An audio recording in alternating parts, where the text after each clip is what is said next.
baby, this morning. This is Elio Piedra. Another morning means another coffee because this is morning coffee with Elio. This is going to be a great day. Oh, great. My pool just decided to kick on. Let me know if that background noise is back.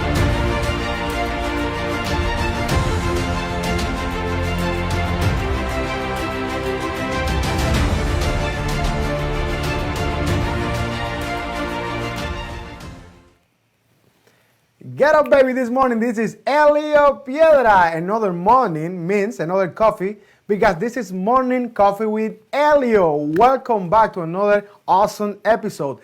I can't wait to welcome my next guest, which is Dr. Maggie Labarta, recently retired as President and Chief Executive Officer for Meridian Behavioral Health Care after 19 years in that position. Yes, based in Gainesville, Gator Nation, Meridian provides comprehensive mental health and substance use disorder treatment, primary care, and supportive vocational and housing services with offices in 11 rural counties and a 16 county service area. Meridian employs about 800 staff and provides treatment services to almost 25,000 individuals annually, as well providing outreach and prevention services across the community. During her 36-year tenure at Meridian, Dr. Labarta directed its rural clinics, children's department, and acute care services, including the crisis stabilization unit. Becoming CEO in 2000, Labarta has also practiced as a clinical psychologist specializing in psychological evaluation, primarily within the family law arena, serving as an expert witness in child abuse and other custody matters. She has provided clinical and management training as well as consulting on strategic planning to a number of organizations. Oh my goodness. And okay, that was way too long, Elio. Goes on, and on. Let's welcome to Morning Coffee with Elio, Dr. Maggie Labarta. Thank you. How you doing? I'm doing great. I've had my café con leche and I'm ready to roll. I am very happy and I feel so privileged, to have you here with me and with our morning coffee community. Thank you for making time for us to share your amazing story and inspiring journey of leadership and growth. I'm happy to be here. Yes. So Maggie, let me ask you, because you have a gift to support people, and you have a passion about helping others and to grow and especially to grow through very, very bad situation. You have a gift about dealing with crisis and taking, people and emotionally to the next level in their lives. So when do you know that helping others with mental health what's your passion? It was an accidental career. I had set out from the time I was really little. I was going to be a high school math teacher.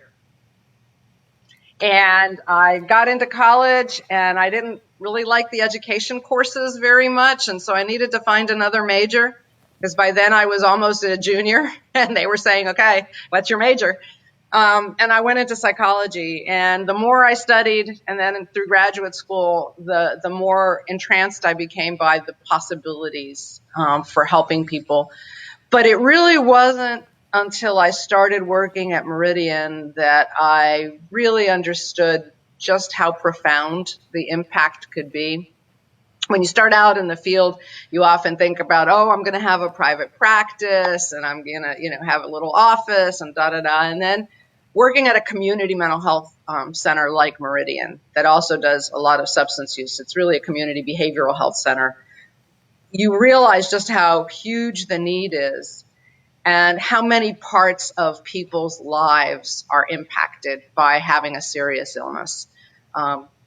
Most of the folks that live on disability can't even afford a typical rent payment anywhere in the country, including here. So it becomes not just about dealing with the symptoms of an illness, but figuring out how you wrap yourself around that person's entire social life and community. how do you participate meaningfully in the community? And so I realized that that was something I could really sink my teeth into. And the more I did it, the more I realized that there was more and more need. And the more I felt like I was contributing to something really important. And that was really very, very satisfying to me. So even though Gainesville was supposedly just a little year-long study thing for me, it's ended up being 40 years and a huge passion to serve this group of people in our community. And I've had great colleagues to do it all the time. So it's been the most rewarding thing I can imagine. That is fantastic. You've been developing many different organizations, you are part of a small and big. You are an institution yourself. I will say, I mean, you truly are. Your legacy, it is just incredible and remarkable. And I know that sometimes we feel that mental health is not, it doesn't seem as important as other topics, for this country. Talk to me a little bit about that. How do you feel about that? So, it's the silent, invisible disease, right? If my arm is broken, I have a cast. People ask about it. They sign the plaster on the cast. It becomes something to support you through. You have cancer or surgery, a heart surgery, and people bring you casseroles and balloons and flowers, right? People with a mental illness are often just invisible. And so it becomes, and people don't understand mental illness, right? And so it becomes something to be afraid of, not talk about. We don't want to acknowledge it in ourselves and certainly in our family. And so we hide it. And that just makes matters worse. So I think one of the things that we need to do more of is be educated about what a mental illness is. The brain is not some magical part of the body that somehow is immune from being ill. And we've learned that, we no longer look at epilepsy or seizure disorders as being possessed by the devil. Well, neither is a mental illness. And so we just need to be open about it and talk about it and encourage people to seek help. And I think that's one of the things that probably now 8 or 10 years ago, it's hard to remember, Meridian got involved very quickly in doing mental health first aid, which is a community education course, 8 hours, kind of like Red Cross first aid. And the idea is very similar, that we're all going to at some point encounter someone in a crisis. How can we help? And this course actually in 8 hours teaches people how to do that and makes it possible to get that person to a safer place without putting anybody else at risk. So it's something that I would encourage everyone to do, is sign up for a mental health first aid class. Yes, that's wonderful. To me, I will say that it's fantastic how, even though, probably mental health, it seems that not to be as important as other industries, you have made such a tremendous impact, all right, in the field of mental health. And I wanted to ask you, when do you feel that you actually got your first win? That you said you feel confident. You say, "Hey, we got this. I think this is gonna work. We're gonna grow tremendously as you've been doing." So, when was your first win? Oh wow, Meridian, I inherited this legacy of growth from my predecessor, and he had been the CEO for over 2 decades before I became CEO. So growth was always something that we were oriented to, but in a very particular way. We didn't just want to grow because we wanted more staff or more revenue. We wanted to grow because we were meeting needs. And I think one of the first really big ones was working in partnership with Alachua County to do jail diversion, taking people who were being arrested and processed through the criminal justice system, who, yes, had done something illegal, often things like trespassing, trying to get into somebody's house that isn't your own, not because you want to rob it, but because you're confused or you have an illness. So getting people that got caught up in that criminal justice system into treatment instead of leaving them in that criminal justice system. And, I discovered two things in that. One is that it worked, and it really has. We've now been doing that for many, many, many years. And second was how valuable that partnership and the ability that no one organization is ever going to do this alone. And so we really became very active in partnering with as many and as wide a range of organizations in the community as we could to broaden the service base. And yes, that has meant we serve more and more people and we hire more and more staff, so that I think we're part of the economic engine of this community too. But the growth has always been around how do we meet a need that is out there without competing or without necessarily being trying to do it all ourselves. And so we've got a whole host of partnerships that I'm really proud of over the years at Meridian, and it's really helped us, and I think it's helped all of the communities that we're in, many of which are really teeny tiny. I mean, Alachua County's 260 some thousand people. I have one of the counties that Meridian serves only has 8,800 people. Yes. So, but it's all equally important, right? Yes. Well, actually, the reason I ask you that is because I know that you came to Meridian in 1983, right? 1983, yep. Prior to becoming CEO, serving 6,000 clients in treatment in 10 counties with annual revenue of $19 million. Today, according to Meridian, this is 2018, all right? So yeah. In 2018, Meridian provides treatment to almost 20,000 clients from 16 North Central Florida counties with annual revenue of $44 million. So how do you guys grow so much from one point to another with all connecting all those values? Because I know Meridian is a wonderful organization, but you guys work by high standards, collaborating with so many different organizations. But how was that journey of leadership of yours, from one organization developing to another? Talk to me a little bit about this.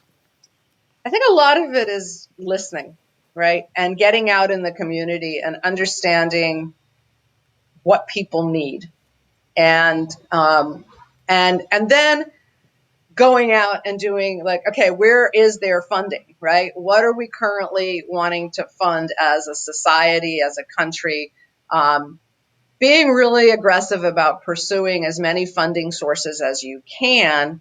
And one of the sad things, Elio, is that mental health funding is still largely governmental. It's only in the last few years that insurance companies have begun to be really pressured to cover these illnesses just like they cover anything else. So I think leadership, a colleague of mine from another organization from long ago, a lady named Esther Tibbs, who was our local DCF, Department of Children and Families administrator, long ago said to me, leadership is about taking people places they're not sure they want to go or may even not know about. And, I've always held on to that quote because it's true. So leadership is about making sure that people understand why you want to go where you want to go. And so that's why I've always stressed, we're not just growing because we want to be big. When we say we need to see this many people in a given week, it's not just about we need to bring in that much revenue. It's about look at how much care we are actually able to provide. So I think that we've grown by listening to communities and saying, what do you need from us? Analyzing data that says, yes, this is a need. We can verify that this is a need. And then going out there and pursuing the funding to make it happen. But internally, it's all about, I'm a Latina woman, right? So passion drives everything I do. It always comes first. And so I think that one of the things that I was able to do is communicate how much passion I felt for what we were doing. And that, I think, helped bring a whole bunch of people along with me on a journey that hasn't always been easy. I mean, there were years where we did not make a lot of money. There were years when we lost money. There are years when we've had to cut back on the amount of charity care that we've been able to do. But through it all, it's been, where's the need? Where's our expertise that we can bring to bear? Who else can we work with? And then let's go find some money to do it. Yes, you truly are an amazing leader, and you know, and I will say that you have impacted thousands, not hundreds, but thousands of lives. Not only with your work as a therapist and other, because you used to be a psychologist, right? Yep. But also supporting all these organizations and leading them to success, which is beautiful. So for you right now, how do you see this situation around that we have this crisis with this pandemic that Yeah. before we jump into the show, I remember that we were talking about the term of social distancing. What can you say about this? I think it's a terrible term. We need social connection now more than ever, right? One of the mental health dangers of the stay-at-home orders is people beginning to feel isolated, and that can trigger depression. It can, if you have an anxiety disorder, for some people, it can make you feel like all you have to do is think about it, right? And the wheels keep spinning around. What's going to happen? Am I in danger? Am I going to catch it? So I really think that I wish we had just said we need to be physically distant from one another. But in this day and age of technology, we certainly can still be socially connected, right? You and I can have a great exchange. We can still see each other's faces. We can have a conversation. We can laugh together. We can make jokes about it. I know I get together with friends on Fridays. It would have been a happy hour somewhere, but we now each just sit where I'm sitting now with our own glass of wine, and we talk. And we try really hard at some point to not talk about COVID, right? Talk about our kids, talk about work we're doing, talk about anything else that's going on in our lives. But I think it's so critical that we stay physically distant and socially connected with people in order to get through this. And you were saying how you're doing music, live music, through social media, and people are dancing in their living rooms and sending you videos. That's phenomenal. That contributes to mental health, because dancing is healthy anyway. Little Yes. exercise to boot. Exactly. You know, the other day actually I made a post about taking a break from the news, taking a break from COVID-19, and trying to create I would say like a emotionally safe environment for yourself. And then Yep. I get a lot of different comments and people disagree with me, which is great because that's totally fine. But I am not saying that don't watch the news. I am saying that if you try to work on your mindset from a positive perspective, because there is sometimes you call friends to try to check on them and they are very negative. And I know that it's not because they are negative people. It's just because they've been watching the news so much lately that that's what you get. Yeah. So I am always talking here at Morning Coffee about creating your environment, about OQP, only quality people. And when I mean only quality people, I always say only quality people is the people that they believe in dreams, believe in you, that they want to hold you accountable, they want to help you to get to the next level. And sometimes we have people, friends, that they need our help. And that's when people like you, human beings like you, actually come to roll. So talk to me about this, about creating a wonderful environment for yourself and protecting your attitude from these environments out there that can affect you. Can you talk to me about that? Yeah, I think a lot of things about that. I agree with you. Turning off the news is one of the best things that I think you can do. And again, you do want to stay informed. So I've been very selective about what I listen to.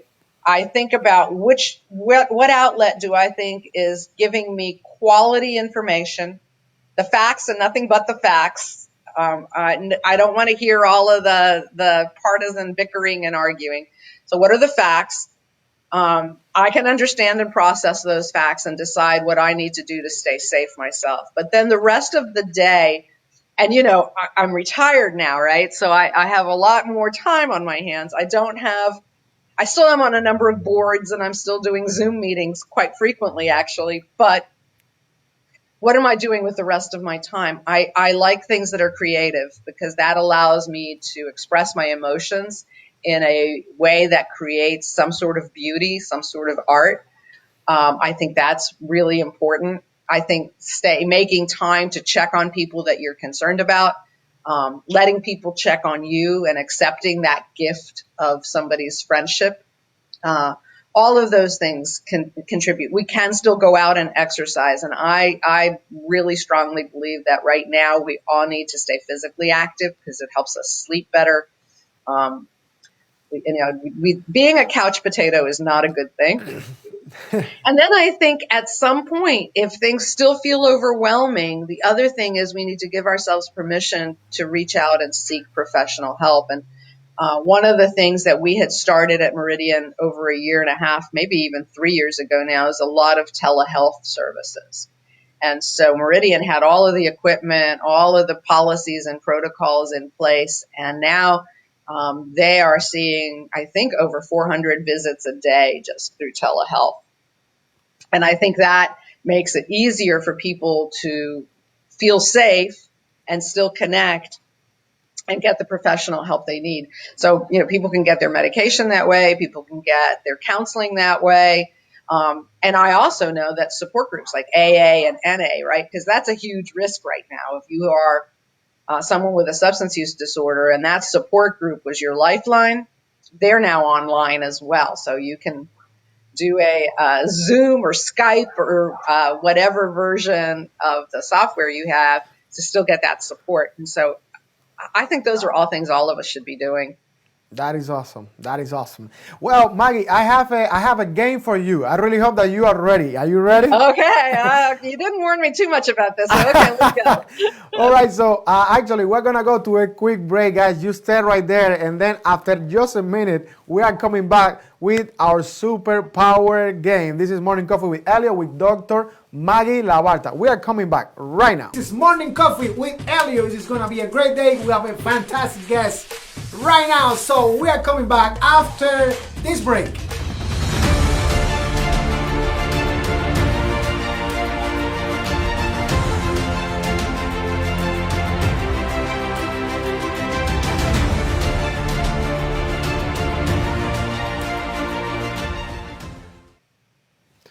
Alrighty, welcome back to Morning Coffee with Elio, and as I promised, this is time for our superpower game. So Maggie, the superpower game, you probably can't see it because you're in the other side of the screen, but our Morning Coffee community can see the 4 superpowers that I am gonna give you, the 4 options that you are going to get. So if you could change something out there for the world, for the entire world, what would you change? This is your superpower. Political situation, emotional situation, economic situation, or mindset. You need to select one and tell me why. I think I would choose the emotional situation, because I think so much of what's going on in our political horror is because people are afraid.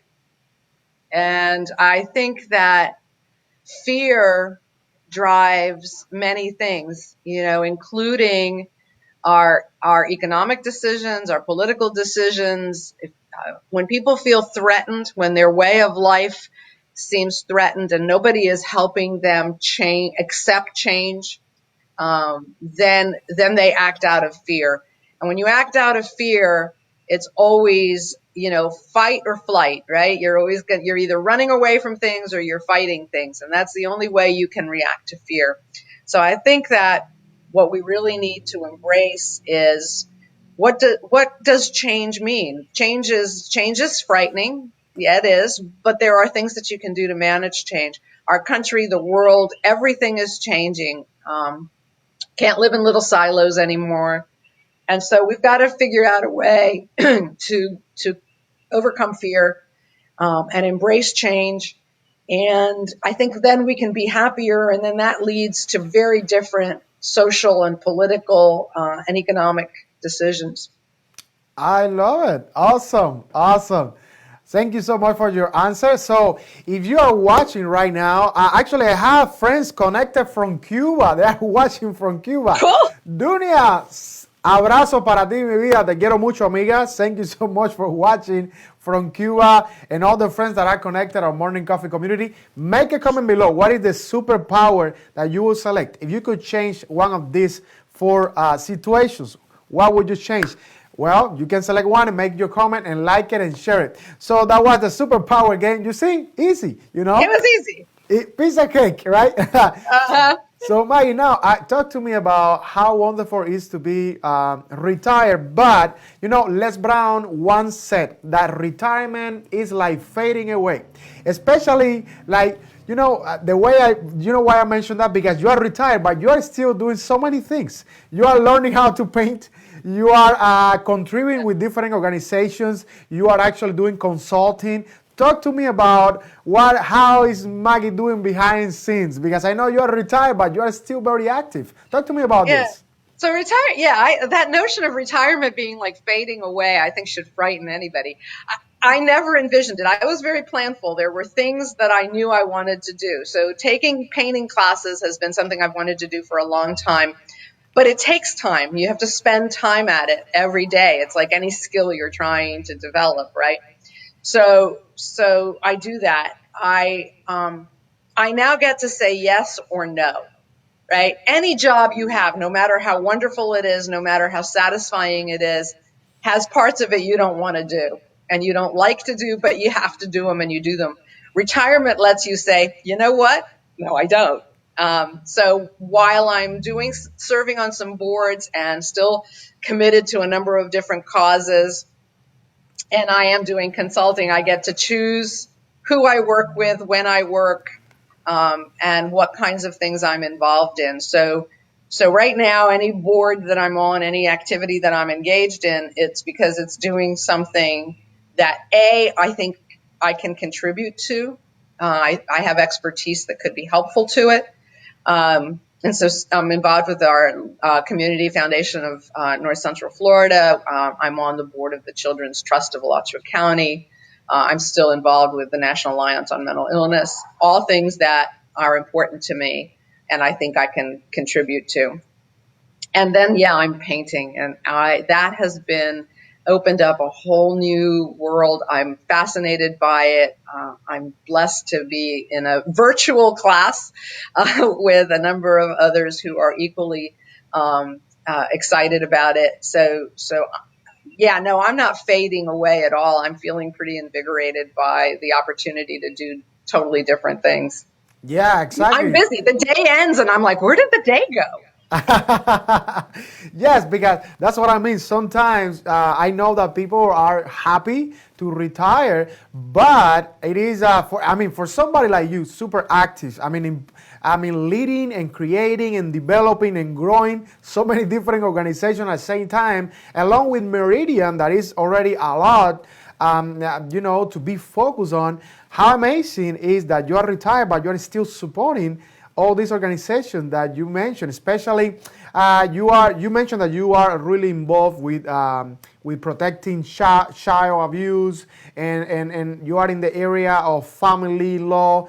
I'm not doing so much specifically with that anymore. The Children's Trust of Alachua County is going to be able to fund programs that impact child well-being across a whole spectrum of different, everything from child care to early education to health to mental health and social emotional development. So I think to housing and all the kinds of things that we need to raise healthy children in our community.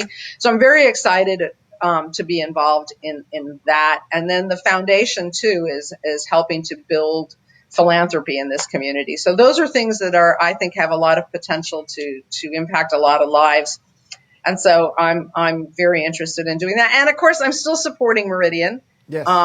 And I'm still supporting Meridian by doing shows like this and talking about the importance of mental health and getting people to pay attention to their mental health and the mental health of people around them.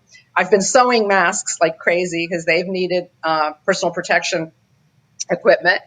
And then, they have their fundraising events have been really altered by all of this. So I'm hoping that people will still participate. They've got a virtual Miles for Meridian event coming up soon.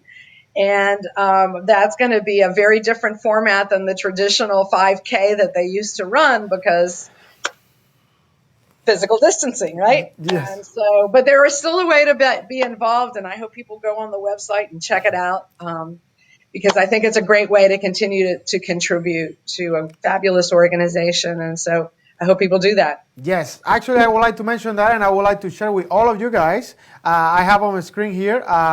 Miles for Meridian virtual edition is going to be this upcoming May 18th at 7 a.m.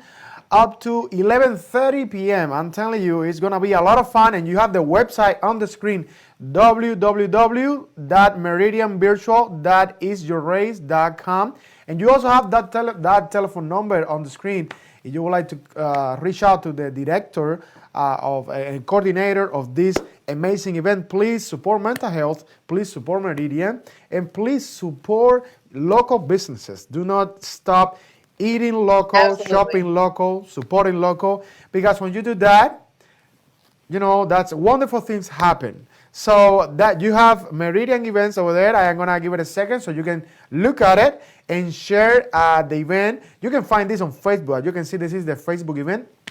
And you can go to Facebook right now and click on going, show some support, and share the event with your friends. So before we go, Maggie, because we are running out of time, what would you say to the young generation that they are inspired, they feel inspired by leaders like you to continue with your legacy about supporting mental health? What would you say to them? Some words of encouragement.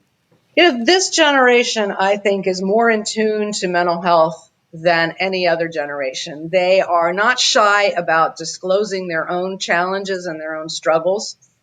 And I think that they are also a generation that I think they get a lot of, the millennials get trashed a lot. I don't like that. I think millennials are fabulous kids. And they're not kids anymore. And the Gen Zers are so committed and so engaged. So I think what I would say to them is if you really want satisfying work that makes you feel in your gut at the end of the day like something good has happened for the world, this is a career that will help you do that. The need is phenomenal. The satisfaction is phenomenal. And I encourage young people to get into it and to get into it with the idea that maybe someday they want to be the leaders of the field as well, that they want to step up and look at the challenges of making sure that we hold our funders accountable, that we hold our insurance companies and our government entities accountable for helping mental health be as important as any other part of healthcare. And that's what I would say to them. Don't sit back. Join the cause.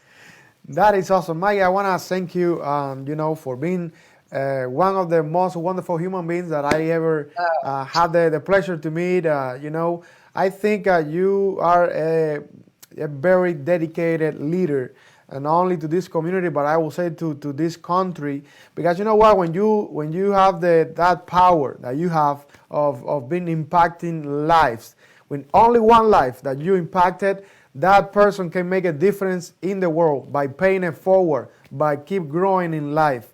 So to be honest, this morning I feel inspired by your legacy and by everything that you have done and you continue doing for this community. Thank you so much for that and for so much more. And I really appreciate you for making the time to be here, sharing your valuable time with our wonderful morning coffee community. So thank you.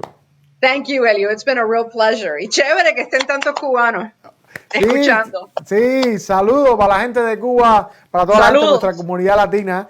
And now that we're mentioning Cuba, Maggie is Cuban too. So this is like a Cuban duet.